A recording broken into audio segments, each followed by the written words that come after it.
नमस्कार साथियों, स्वागत है आपका YouTube channel Hindi steno class में।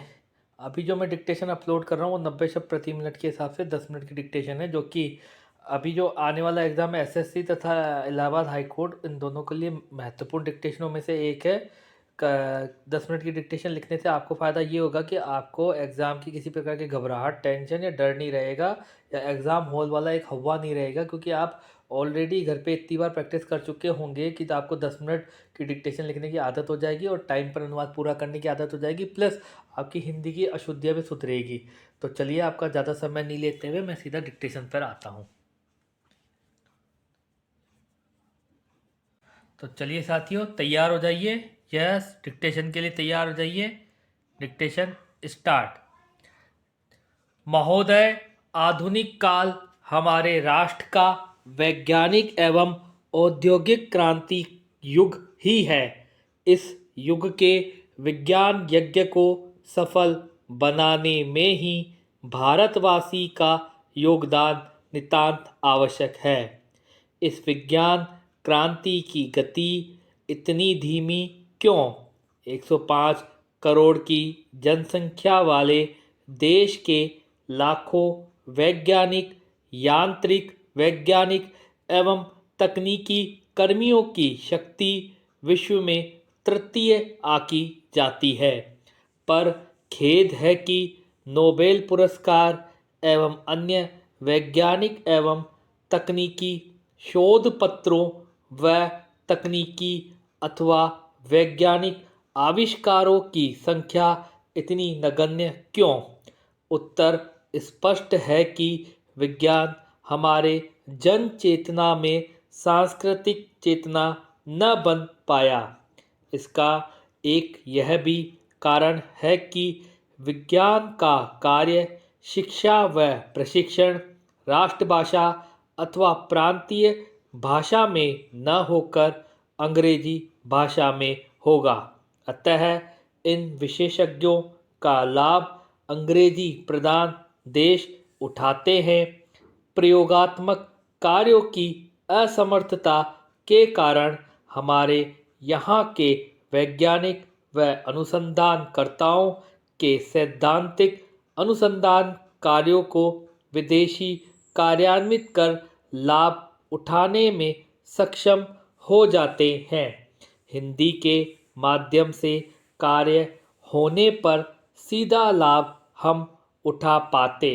जर्मनी, चीन, जापान, रूस, फ्रांस को अपनी निजी भाषा का विशेष लाभ मिला व लगातार उसका वह लाभ उठा रहे हैं। पैराग्राफ। वैज्ञानिक विकास औद्योगिक विकास की मूल सीढ़ी है।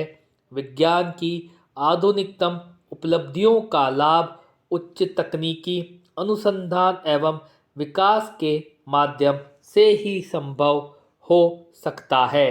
अतः राष्ट्र के सर्वांगीण विकास के लिए खेती, रक्षा, ऊर्जा, यातायात, उद्योग, पर्यावरण, स्वास्थ्य, विज्ञान, प्रौद्योगिकी, वस्तु विज्ञान, कंप्यूटर विज्ञान, अंतरिक्ष विज्ञान, चिकित्सा विज्ञान आदि क्षेत्रों में उच्च तकनीकी अनुसंधान व विकास निरंतर होते रहना नितांत आवश्यक है। पैराग्राफ। इस दुर्गम कार्य के लिए हर नर नारी, चाहे युवा हो या प्रौढ़, कृषक हो या रक्षा सैनिक, एकजुट होकर भाग लेंगे, तभी यह सर्वोच्च संकल्प पूर्ण हो सकेगा।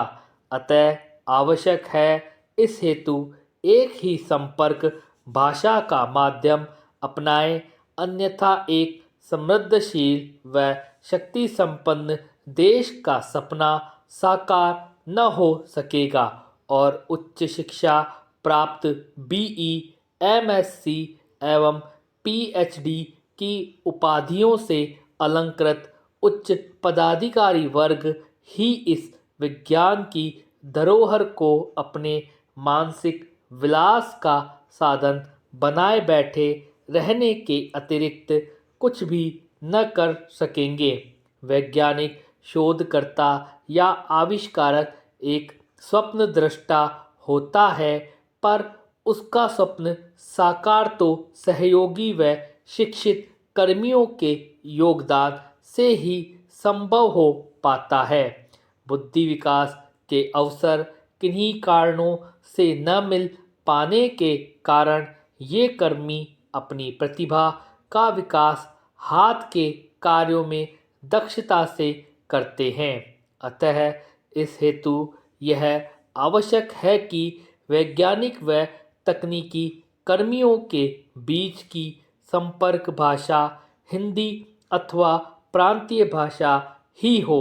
हिंदी हो तो राष्ट्रीयता को बल मिलेगा व कर्मी वर्ग के लोग राष्ट्रीय स्तर के पद प्राप्त कर सकते हैं। डॉक्टर का सहायक कंपाउंडर कुछ वर्षों में डॉक्टर की प्रैक्टिस करने का लाइसेंस प्राप्त कर लेता है। वकील का सहायक वकील बन जाता है, पर वैज्ञानिक का सहायक वैज्ञानिक नहीं बन पाता। कारण संपर्क भाषा शिक्षण व शिक्षा माध्यम का हिंदी न हो पाना है। पैराग्राफ।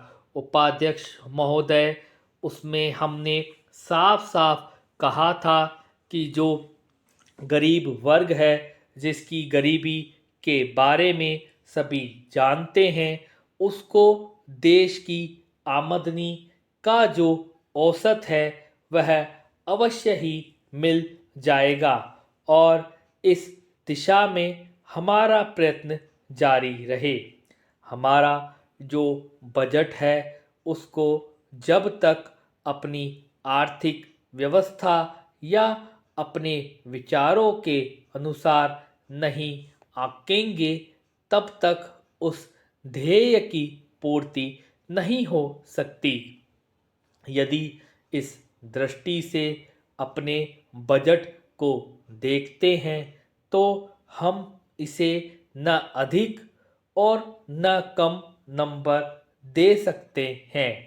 मेरी प्रार्थना यह है कि सरकारी या सरकार जिन संस्थाओं को सहयोग देती है, उन्हें आदेश दिया जाए कि वे देश की उन्नति का विचार करें, परंतु खाने की पुष्टि देकर नहीं। यह कार्य शीघ्र से शीघ्र होना चाहिए। इसका कारण यह है कि उच्च श्रेणी आम जनता का आदर्श होती है और जो कुछ उच्च श्रेणी के लोग करते हैं उसकी नकल कनिष्ठ श्रेणी के लोग करते हैं। इसलिए यह काम पहले उच्च श्रेणी पर हो जाए तो आम जनता पर उसका प्रभाव अवश्य गहरा पड़ेगा। पैराग्राफ।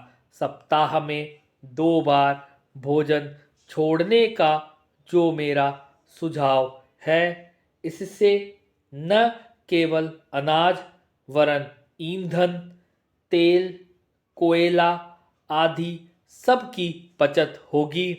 भोजन छोड़ने के अलावा अन्न बचाने का और भी एक तरीका है, वह भी सामूहिक सार्वजनिक सामाजिक श्रेणी पर किया जा सकता है।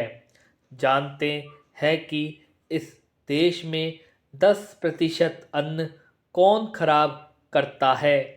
कीड़े, पंछी, बंदर और बोरियां ठीक न होने से अनाज गिर जाता है और मिट्टी में मिल जाता है। यह विचारणीय है। इस प्रकार 80 लाख टन बर्बाद होने वाले अन्न को बचाया जाए तो भारतवर्ष को किसी भी देश से अन्न की भिक्षा मांगने की आवश्यकता नहीं पड़ेगी। श्रीमान, यह अपराध कबूतरों, बंदरों, कीड़ों आदि का नहीं है, यह अवश्य ही हमारा अपराध है। आज तक विदेशों से हमको अनाज मिलता रहा है, इसलिए हम लापरवाह थे, इसीलिए अनाज का विनाश होता रहा। परंतु अकाल पड़ेगा जैसा कि इस वर्ष पड़ा है, तभी हम जागे तो यह ठीक नहीं है। हमें अन्न के नाश को रोकने की सतत कोशिश करनी चाहिए। उसकी बचत करना हमारा परम कर्तव्य है। यह काम हर किसान, बच्चा और युवक कर सकता है और उन्हें करना चाहिए। अन्न बचाने की समस्या केवल कानून के जरिए हल नहीं होगी। यह बात भी सामाजिक चेतना पर निर्भर है। Stop, dictation stop. तो साथियों, आप इसका अनुवाद ज़रूर करें, इसे लिखें। जितनी आप अच्छे से अनुवाद वाली मेहनत करेंगे, आपकी शॉर्टहैंड निखरेगी। मैं अपने हर डिक्टेशन में कहता आया हूँ, कहता था और आगे भी यही कहूँगा, आपकी शॉर्टहैंड तभी निखरेगी जब आप उसका कंप्यूटर पे अनुवाद करेंगे। उससे आपको बेनिफिट ये रहेगा, एक तो आप अपने शब्द चिन्हों को पहचान पाएंगे अच्छे से, एक दूसरा आपकी हिंदी की अशुद्धियाँ सही होगी। अब शब्द चिन्ह कैसे पहचान पाएंगे, इसका भी मैं उदाहरण देता हूँ। जैसे आपने पहले अनुवाद किया, एक शब्द आया सरल, आप उसको नहीं पढ़ सके, आपकी गलती हो गई।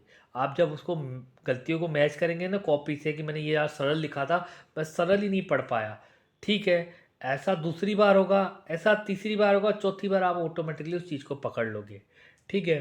तो एक तो हो गई, आप अपने शब्द चिन्हों को अच्छे मतलब अनुवाद करोगे ना, आपके शब्द चिन्ह आपके दिमाग में ही बैठ जाएंगे कि मैंने क्या लिखा है, जोड़ लगाने की ज़रूरत ही नहीं पड़ेगी आपको ज़्यादा। दूसरा, आपकी हिंदी की अशुद्धियाँ हैं वो भी सही होगी। उदाहरण के लिए जैसे आपने लिखा हमें, हमें पे बिंदी लगती है, ठीक है, तो आप भूल जाएंगे, एक बार बोलेंगे, दो बार बोलेंगे, तीसरी बार आपको ऑटोमेटिकली याद आ जाएगा। तो इससे आपकी शॉर्टहैंड में बहुत अच्छा निखार आ जाएगा। तो मैं उम्मीद करता हूँ कि आपको मेरे ये जो मैंने आपको सुझाव दिया है वो पसंद आएगा। हाँ, मुझे ये ज़रूर लग रहा है कि शायद आप लोगों को मेरी डिक्टेशन अच्छी नहीं लग रही है, तो ना तो मुझे सब्सक्राइब हो रहा चाह रहा है, ना मेरे को कमेंट्स बॉक्स में लिखा जा रहा है। मैं आपसे एक ही निवेदन करूँगा कि यदि आपको मन से लगता है कि मेरी डिक्टेशन सही है, तो प्लीज़ प्लीज़ मेरे चैनल को लाइक और सब्सक्राइब करें। और अगर आपको सच्चे मन से ये लगता है कि मेरी डिक्टेशन सही नहीं है, तो प्लीज़ मुझे कमेंट्स बॉक्स में मेरी कमी बताएं, मैं सही करूँगा। लेकिन आप एक ध्यान रखें, इस चीज़ का निर्णय करने वाले आप हैं, और अभी तक आपका निर्णय यही बता रहा है कि मेरी डिक्टेशन सही नहीं है।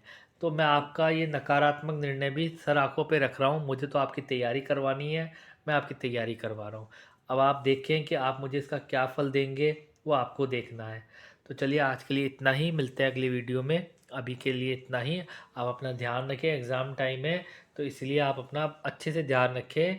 अगले वीडियो में मिलते हैं, अभी के लिए इतना ही। शुभ रात्रि।